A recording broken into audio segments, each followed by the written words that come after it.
Growing a woodworking business is hard, but I'm going to share with you 7 ways that I use to grow my business from borrowing tools to get started to bringing in over $30,000 a year in online and local sales. Let's go. So the first struggle is, what do you make? What do you make that's going to sell?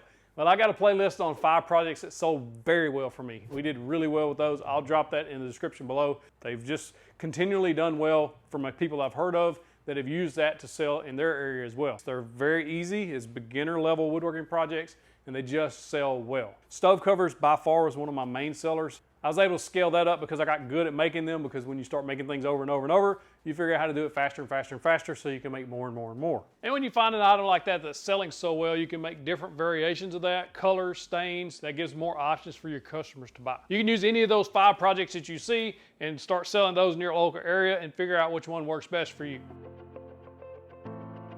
Where do you find customers to buy those things though? Well, I started posting on Facebook Marketplace. Also made me a page, 731 Woodworks, and I started posting those items there. I'd strongly recommend creating a business page for your woodworking, so that, like on Facebook, so then you can market straight from that page. You can run ads on that, different things. To reach customers that are not on social media, then you may think about running an ad or something in your local paper, local news website, something like that. Also, a great way to gain customers is giving giveaways. Have a giveaway of a cutting board or a stove cover or whatever you're making, and have people share that on their social media. That way you get exposure in your local area. People start recognizing the name and understanding that you're building projects. You start getting requests. People start messaging, hey, can you make this? Can you make that?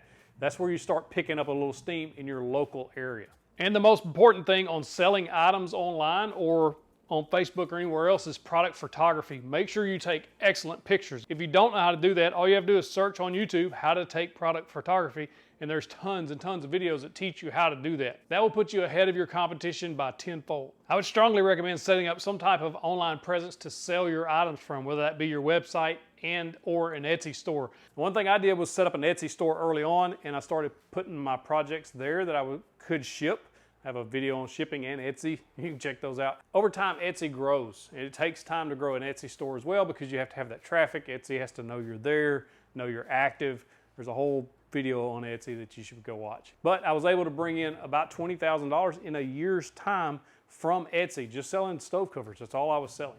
Etsy is a good platform because those type customers coming there are looking for handmade items. And if you're making handmade items, you go where the customers are. It's going to give you another way to diversify your income so you're not totally dependent on your local income stream. Another struggle you're going to run into as a part-time woodworker is time management. It's very difficult to have a family, to have a full-time job, and to build projects. And that's one of the things I struggle with as well. I would get up extremely early and work on some projects early, like putting finish on things that are quiet. Or when I got off work, I would build things, and then also both days off. Talk to your spouse, your significant other, whatever, to be able to schedule shop time, because you're going to need time to build. If you're wanting to build a business, get them on board to help you build the business. And that may mean allowing you to come into the shop and work for an hour a day, 2 hours a day, or 4 hours on your day off, however that works for you. And you may have to give up social media time. You may have to give up your TV time. You may have to give up a little bit of sleep. If you want the business to grow, then you're going to have to pour yourself into it. And that's really all you have to do. You just got to put time into it. Pretty much if you schedule your time out and try to learn how to batch things out, get jigs that help you work faster, ways to speed up your production process on the things that you make that are selling well for you, that really helps maximize your time in the shop. Another thing I struggled with early on was pricing products. How do you price something? What do you charge for a cutting board? What do you charge for an outdoor chair or an outdoor sectional or a stove cover? Honestly, there's thousands of different methods from thousands of different people. Everybody's going to have their own opinion on how to do it. Some people do cost times 2, times 3, which means the cost of whatever it took you to build the project, in other words, the wood, screws, glue, etc., times 2, times 3, or times 2 plus 20%. I never did any of that, and I just tried to be fair to people. I have a whole pricing video too, but to save you a whole video of watching, it just comes down to being fair. I wanted to be fair to my customers, and that I would also make a profit in doing that. And what does that mean? So stove covers, I started selling them locally at $65 a piece. I was losing my shirt. So I had to go up over time, and wound up, they were about $100 locally, $130 at the time, when it was a couple years ago when wood prices were down. $130 shipped all the way anywhere in the United States. So I was able to make a decent profit with that. It's mainly trial and error is how you're going to figure out how to price your stuff. One thing I will caution you on is just don't underprice yourself. If you're overpriced, it's not going to sell. You can always come down off that price a little at a time because you don't want to be known as the low price person to come to. I have a video on that too, how to deal with those type customers, because what happens is if you're the low price person is you open the door to a whole different type of customer, because really those customers are going to cause you more headache down the road anyway. And you wind up they're just always haggling your pricing. Another thing you're going to struggle with starting out, and most people do, is budget. Budget for tools, supplies, things like that. I can remember I started with borrowed tools, if you don't know, and I was just scraping to get enough money to go buy enough 2x4s to build something. I know that that's going to be a struggle because it was for me. So I actually started in a storage shed and then moved into this garage and then have continually built up over time. I didn't start out this way. I've started out with barely anything. When you first start out, unless you're just loaded, you're not going to have the best of everything. Matter of fact, you may have to borrow some stuff. I started out borrowing this circular saw. It's a master mechanic. I still use it. You can do it too. Doesn't matter what you're working with. You just start building what you can with what you got and scale from there. And with your budget, as you start making things and selling those things, always, always, always my advice is to reinvest the profits back into your business when you first start out. If you was like me, we were broke. We really were. And so taking a little bit of profit that we made on a project and rebuying things was like scary, because there's the money. It's right there. Why are you spending it on something else? It's really hard to do that. But I do encourage you to try to do that. We can buy more supplies, things like that, to make something else, because that's going to compound. And when it starts compounding, you're going to start seeing major profits that you can take out of the business and use it for yourself, for your bills, your family, things like that. Set goals for yourself and for your business. This is really a great strategy to implement into your business. Get you something and write those goals on paper. Put it in writing. Don't type it in a notes app somewhere. Put it in writing and then post it somewhere you can see, whether that be you want to be full-time in 5 years, or you want to sell $500 worth in a month. Whatever your goal is, write it on paper. That way you can start reverse engineering that goal and figure out how you're going to get to that point. I'm going to recommend some books for you. Even if you don't like reading, I encourage you to get an Audible subscription and listen to it, or just read it. You got to invest in yourself and start building yourself up with knowledge. And books are a great way to do that. I'm going to recommend a few books for you to actually grow your business. I've read them and they've helped me tremendously. I highly encourage you to read a book called Start With Why, I believe is the name of it. Simon Sinek. I'll drop a link in the description below.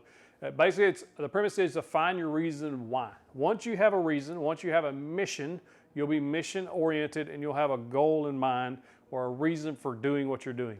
You're building projects, you're selling your woodworking because you want to provide for your family, or you want to take your wife on a date, or whatever the case may be. If you have a deeper reason why you're doing things you're doing, then it'll actually encourage you to be working when you feel unmotivated, because unmotivating times are coming. I kid you not, as I'm talking about Start With Why, this come through on my LinkedIn. People are reacting to Simon Sinek's Ready to Find Your Why. Start living with purpose, on purpose. That, my friends, is a sign. And speaking of signs, you may notice we wear certain shirts on the channel from August of 2020 until today that you see Christian-based shirts. That doesn't mean if you don't believe the way we believe that you can't participate or gain information or value from the content. We want you to be able to join in and participate in every which way possible. But my mission in August of 20 changed from the way the channel was. And once I realized I had a different purpose or a different mission for the channel, then that actually gave me direction and gave me motivation to start creating more and more content, hopefully to help you grow your business, to help you grow your knowledge of tools and make better buying decisions on tools, as well as learn some tips and tricks and learn how to build projects along the way. Ultimately, though, the mission of the channel is to share the gospel. That's why we always include a link in the description to the story of Jesus. And if you're free to go watch that or not, it's your choice, obviously. But we purposely wear shirts to display our beliefs. We believe that you should be able to do that on this platform. And when you find your mission, you don't go to work every day. You've got a mission to do, so you're going to be on mission every day. You have a purpose-filled life every day. Number 2, business made simple. And also marketing made simple. Those two go hand in hand, written by the same author, Donald Miller. Excellent information about growing a business and how to market your business.